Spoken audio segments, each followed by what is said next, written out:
Honestly, I've tried my best to record this about 5 times.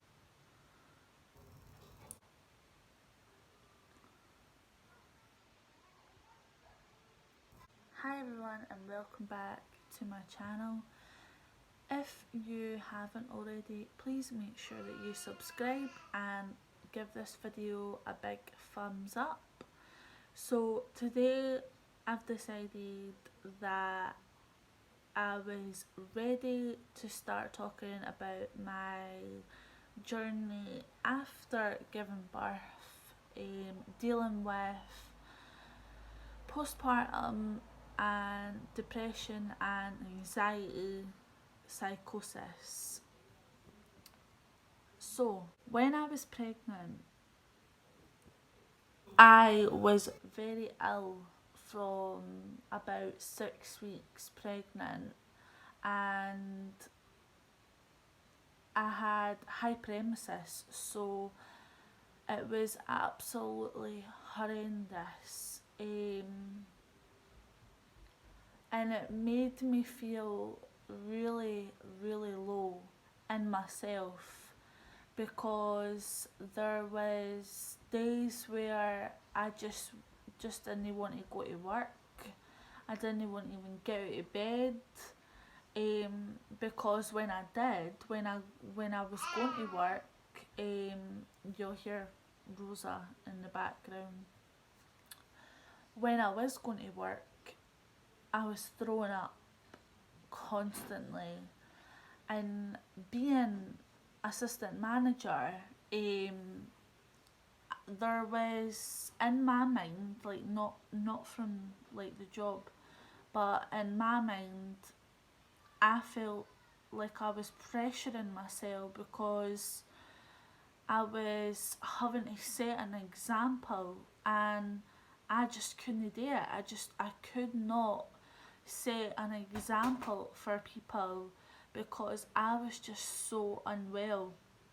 And then I was off for, I think it was nearly like 6 weeks. I think it was. I was off work due to the hyperemesis, and it was within those 6 weeks. I was only about 12 weeks pregnant, I think, at the time that the depression started.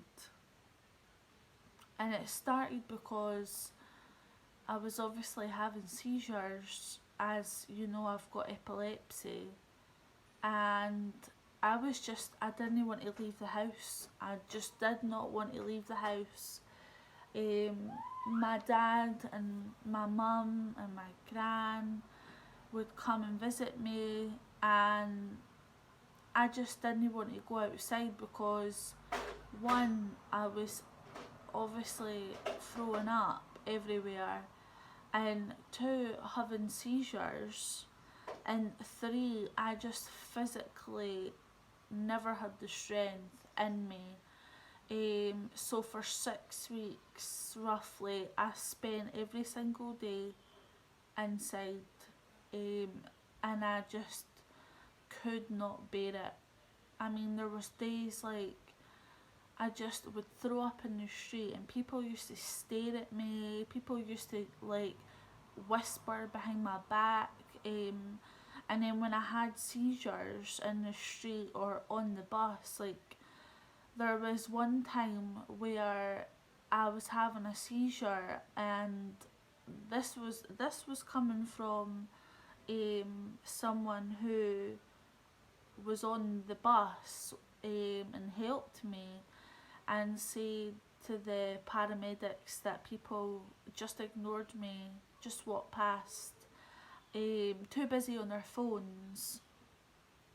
And I get it, I get it, because people would be scared to see that.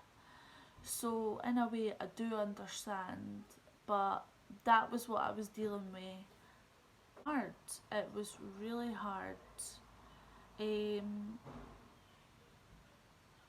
the depression just really sunk in, and then I started feeling like, was this going to be worth it? What I'm going through, is this going to be worth it?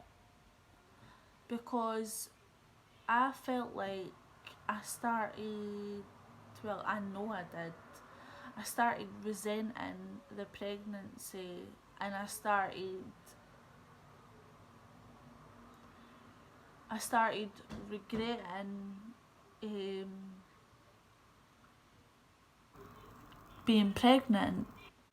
You know, there was a lot of blame on Rosa. I know that sounds terrible. For pretty much like my pregnancy, that was how I felt.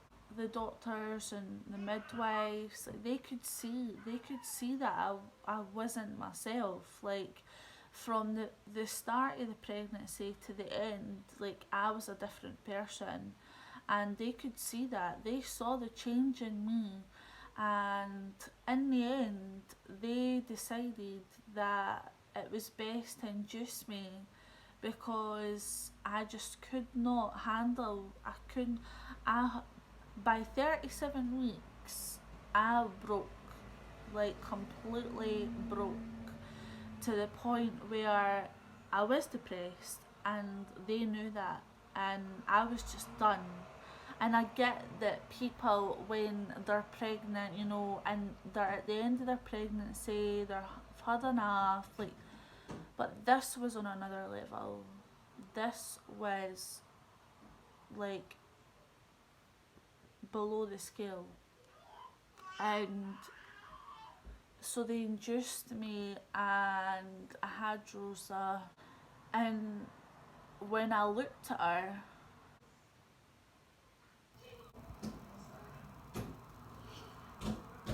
I promised I wouldn't cry. When I looked at her,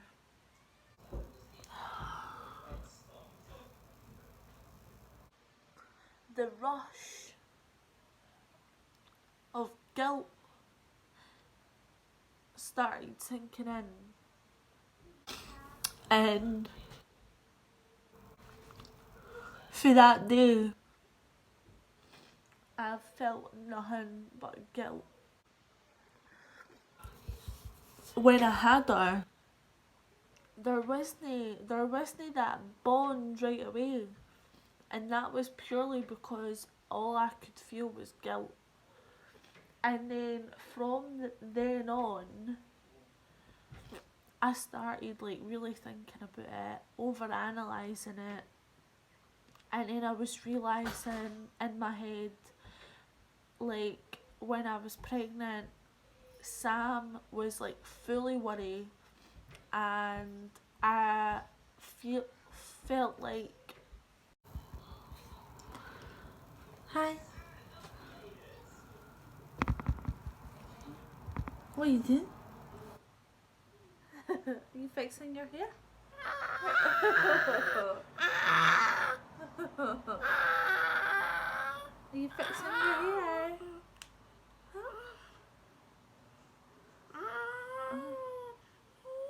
Oh my gosh.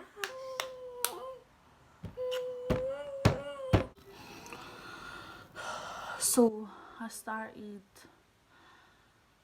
thinking, like, I took that joy and that happiness of a new dad, like, it was his first baby as well, and I felt like I just took the enjoyment and the excitement away from him, and um, I just felt so guilty for everything, because I was feeling like how selfish I was. Like, it was all about me, me, me, and not once did I think about how he would feel. And he told me, like, he's like, Hayley, you went through, like, so much, like, it was expected, like, don't feel guilty, and like, but you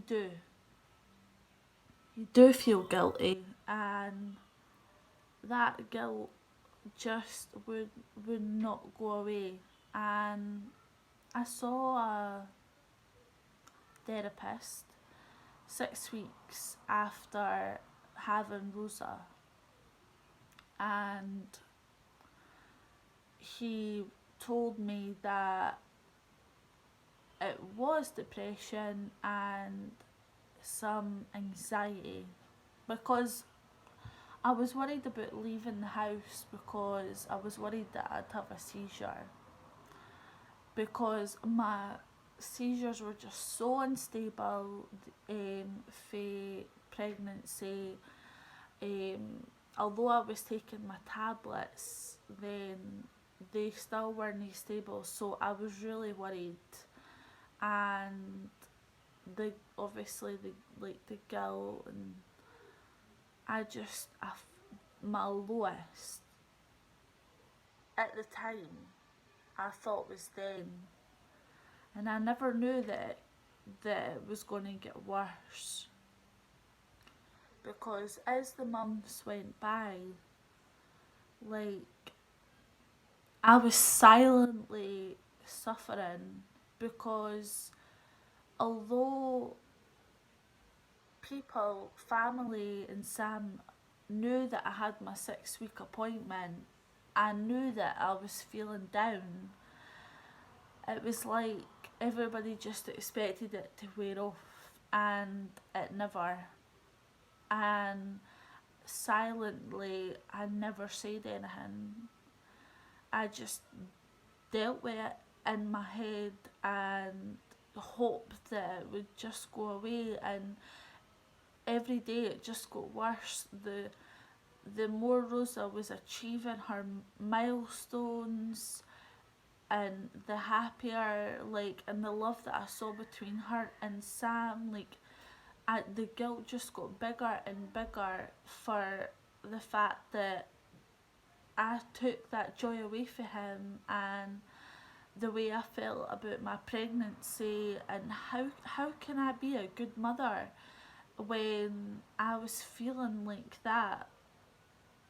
And obviously when Rosa was born, they thought she had a stroke, because one side of her body was really, really weak, and she was a lot slower in achieving things that a normal baby would do. So she had MRI scan, she had neurology appointments, and it turned out that they put it down to a motor disorder, which means that she's a bit slower than the rest. And that's hard to deal with, because you just want your baby to be like just as good as anybody else. So we had physio come to the house every month, and that helped so much. That lady, she helped so much, and she helped me because she told me like the things to do, what to help her with, and now she's 14 months old. She's learning to walk, and I couldn't be any prouder. Yeah, I really couldn't. So the start of January, I started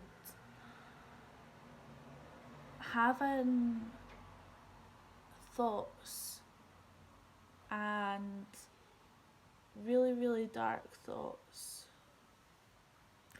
And then I started seeing stuff. And at first I just thought, oh, it's probably just my emotions running away with me. And I never I never gave it much thought. And then one night I started just staring out the window, and I felt like I was so attached to the streetlights. And I know this is going to sound crazy because it is crazy. And every night I would just stare at these lights. And the reason I was staring at them was because one light was amber and the rest were just white lights. And Sam said that at times when he saw me do this, I was unresponsive because I was just so focused and just completely knowing this earth. And that's when voices started happening. So I used to have voices in my head, and obviously the things that I could hear, like, you're a bad mum, how dare you feel the way that you're feeling, it's all your fault, if the washing wasn't done, you're lazy. Like, you could imagine, like, the stuff that I was listening to in my head. And I used to be like really snappy with Sam because if he would go and change the bed, or if he would try and help me clean the bathrooms, I used to just like shut him down and tell him, like, no, leave it, I'll do it. And that was because in my head this person was telling me, it's your fault it's like that, you do it. He's working, so how dare you let him do the housework? And that went on for probably about a month. And then it just got worse to the point where I just couldn't handle it anymore. I just needed, I felt like I needed a break. And I stopped taking my epilepsy tablets because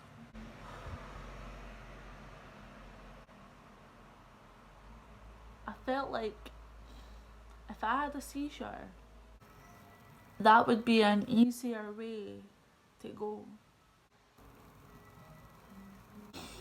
And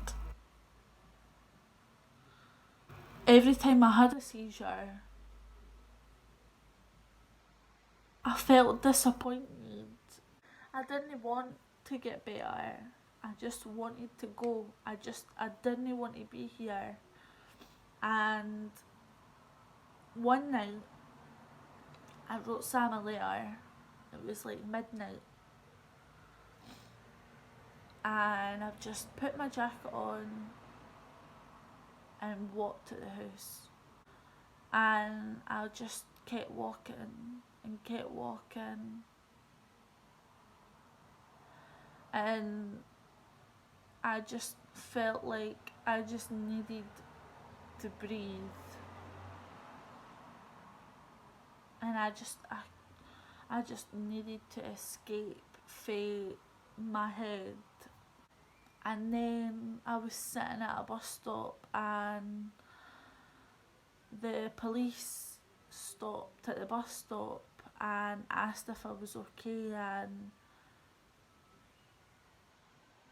they just looked at me and I looked at them, and they knew that something wasn't right. And you know, all it took was for him to ask me that. And he said, where do you stay? And I says, I stay along at the harbour.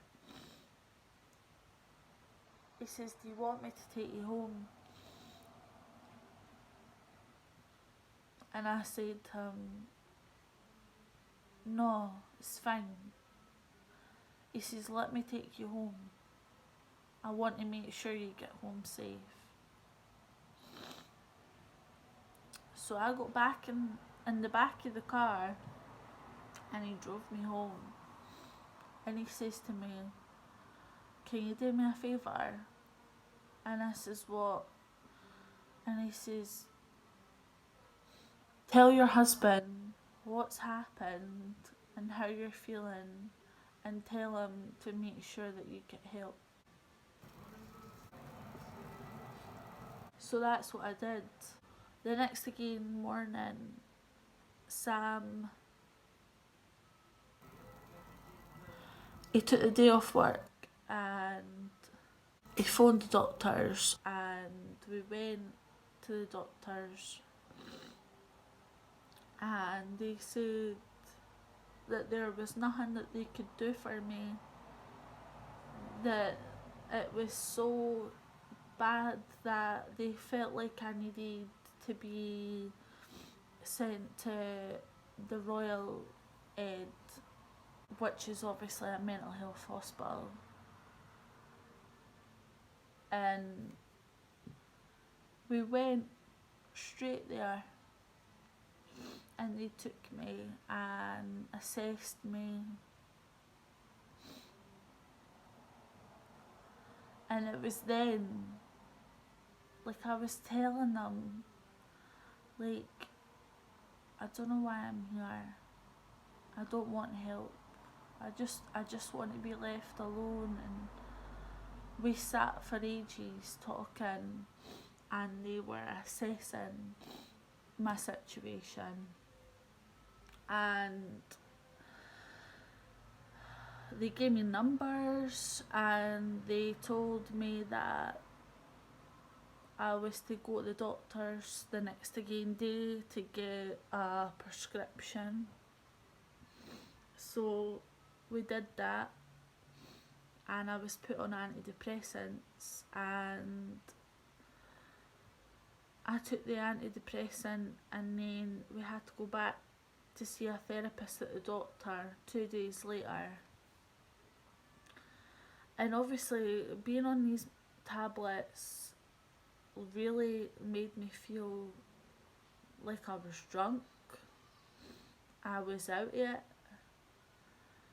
And I just remember sitting in the doctors and just like feeling so rubbish, and I was being sick, and I was like angry because I was like, I've spent 9 months dealing with that. I didn't need that. But I knew in the back of my head that it was for my own goodwill that I had to. So Sam took the week off work to make sure that I was taking my tablets and feeling a bit better. Family took Rosa, because the last thing I wanted was for her to see me like that. So my mum and dad came and took her, and I started feeling paranoid. I was like, they're going to take her away from me. If they find out how bad it is, they will take her away from me.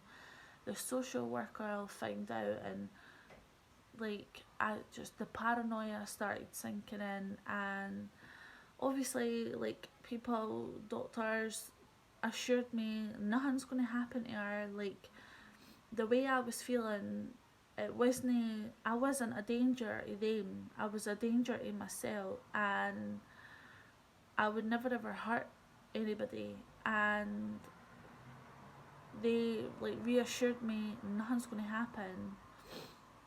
And it took a couple of weeks for the tablets to settle, and for me to start feeling some sort of positive side effect.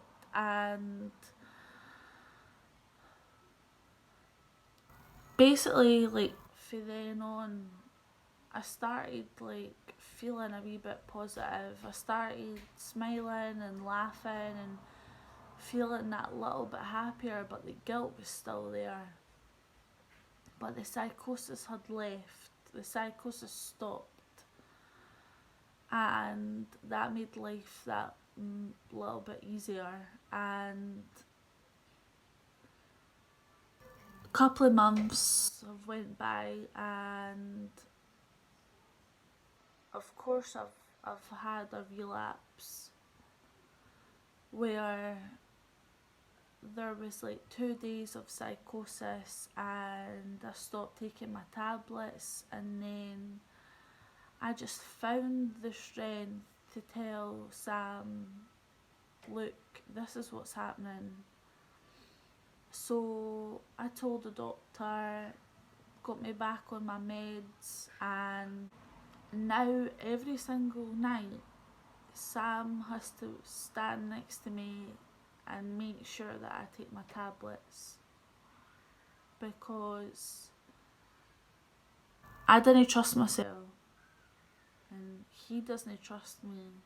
Every single night he asks me, have you took your tablets? And I'll say no, and then he'll be like, right, let's go. And I've got Sam, and he has been amazing. So yeah, my journey has been a lot to deal with. This video might be difficult for the people that know me to watch, but I feel like it's important to start talking about it, because people really need to understand how difficult it is, and that there's a lot more support needed in my life. And I just want to be a good mum and a good wife, and I want to be taking tablets, but I know that right now I have to. And life is okay right now.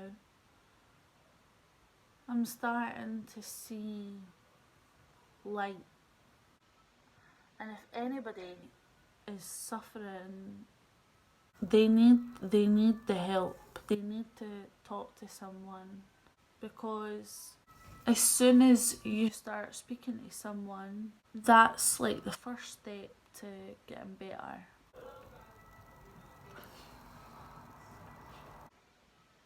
Life is far too short. So thanks for watching my video. I know it's a lot to take in and it's very emotional, but please make sure that you get the help that you need, and make sure to give this video a big thumbs up and subscribe for notifications on when I post my next video.